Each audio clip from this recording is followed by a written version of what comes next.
सिरसा से जहां अशोक तंवर ने कांग्रेस पर तंज कसा है। अभी तक कांग्रेस अपने उम्मीदवारों के नामों का ऐलान नहीं कर पाई है। इसी को लेकर अशोक तंवर ने कहा कि हार के डर से हरियाणा कांग्रेस की सूची अभी तक जारी नहीं हो पाई है।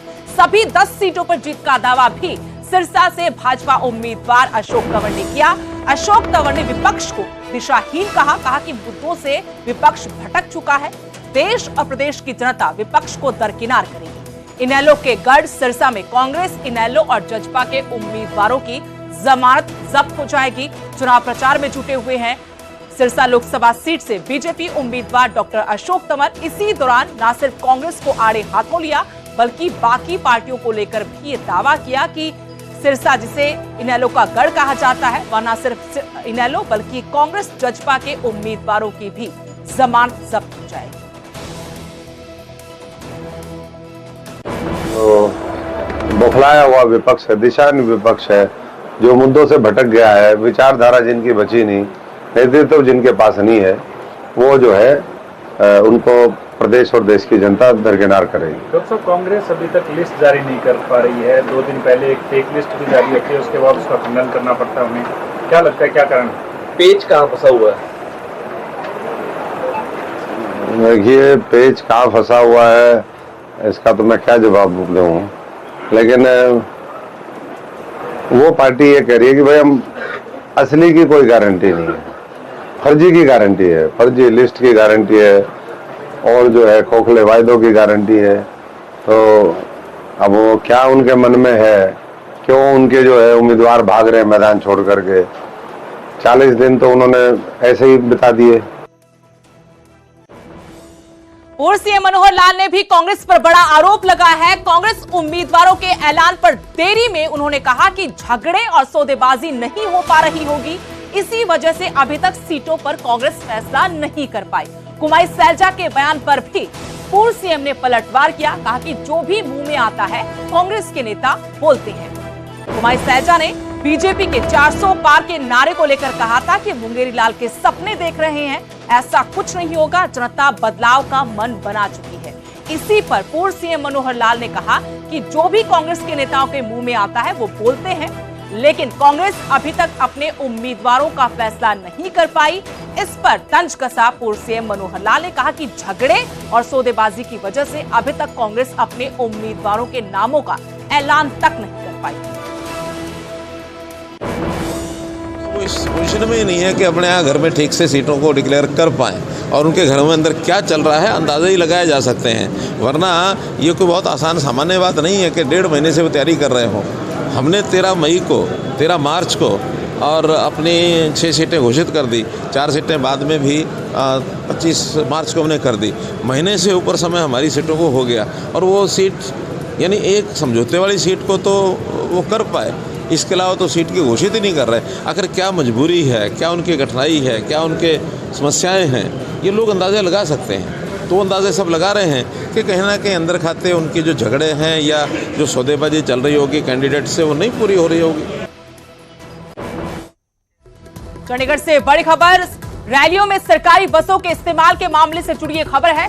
पंजाब हरियाणा हाई कोर्ट में जनहित याचिका इसको लेकर लगाई गई थी, जिस पर आज अहम सुनवाई होगी।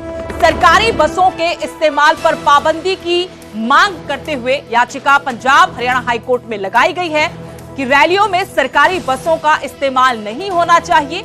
इसी जनहित याचिका पर पंजाब हरियाणा हाई कोर्ट में आज अहम सुनवाई होने जा रही है। सरकारी बसों के इस्तेमाल पर पाबंदी लगाने की मांग इस याचिका में उठाई गई थी, क्योंकि जिस तरीके से रैलियां होती हैं उसमें सरकारी बसों का इस्तेमाल होता है। इसी पर पाबंदी लगाने की मांग रखते हुए पंजाब हरियाणा हाई कोर्ट में याचिका लगाई गई थी। और जानकारी के साथ चंडीगढ़ से हमारे सहयोगी उमेश शर्मा फोन लाइन जुड़े हैं। उमेश, रैलियों में सरकारी बसों के इस्तेमाल को लेकर जनहित याचिका लगाई गई थी, आज उस पर सुनवाई है, क्या अपडेट है? देखिए, अभी सुनवाई होनी है उससे, और क्योंकि ये पब्लिक इंटरेस्ट लिटिगेशन है कि सरकारी बसों का इस्तेमाल अक्सर रैलियों में हम खबरों में चर्चा में सुनते रहते हैं, कि ये पूर्ण तौर पर इस पे पाबंदी लगाई जाए। और पंजाब हाई कोर्ट में जो याचिका है, जनहित याचिका, उसका मकसद यही है कि हाई कोर्ट इस मामले को देखे और इसको बंद किया जाए, क्योंकि ये सरकारी संपत्ति है और इसे एक रैलियों के लिए जहाँ पर भाषण होता है या किसी पार्टी की रैली होती है, किसी भी सरकार की चाहे वो रैली हो, उस पर सरकारी बसों का प्रयोग नहीं होना चाहिए। ये गैर वाजिब है, नियमों के खिलाफ भी है। तो जब ये सुनवाई के लिए अभी आएगा दोपहर बाद या उससे पहले, तो देखना होगा कि हाईकोर्ट का क्या रुख रहेगा।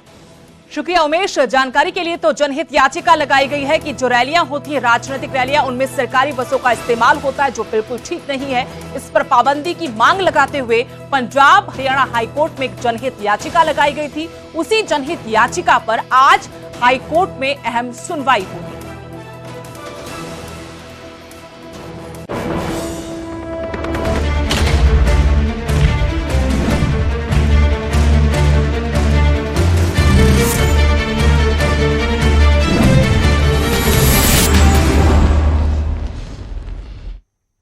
गोहाना में अवैध शराब पकड़ी गई है। चेकिंग के दौरान ये अवैध शराब बरामद हुई। कटरा हाईवे के महम रोड पर एक गाड़ी को रुकवाया गया। इस गाड़ी के अंदर से देसी शराब की 200 पेटियां बरामद हुई हैं। पुलिस ने गाड़ी चालक को गिरफ्तार कर लिया। गांव कठुरा का रहने वाला ये चालक बताया कि जिसका नाम सुरेश है। लगातार पुलिस मुस्तैद है। चुनाव को देखते हुए लोकसभा चुनाव को लेकर आचार संहिता लगी हुई है और ज्यादातर मामले जो अवैध शराब के सामने आ रहे हैं उसमें तस्करी के मामले हैं। चुनाव में इस शराब का इस्तेमाल किया जाता है। गोहाना में भी बड़े पैमाने पर अवैध शराब पकड़ी गई है। चेकिंग के दौरान अवैध शराब पकड़ी है। 200 पेटियां कटरा हाईवे के महम रोड पर पकड़ी हैं। देसी शराब बताई गई है। पुलिस ने आरोपी गाड़ी चालक को गिरफ्तार कर लिया है।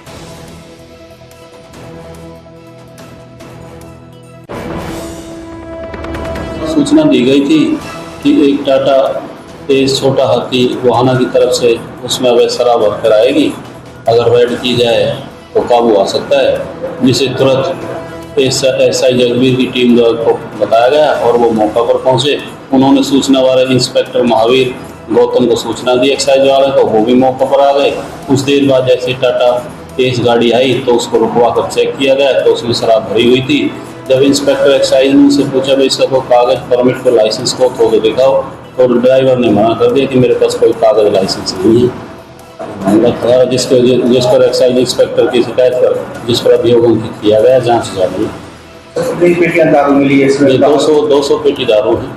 तो गिरफ्तारी भी हुई और गिरफ्तारी ड्राइवर की गिरफ्तारी है, जो ड्राइवर इसको लेकर आया था गाड़ी।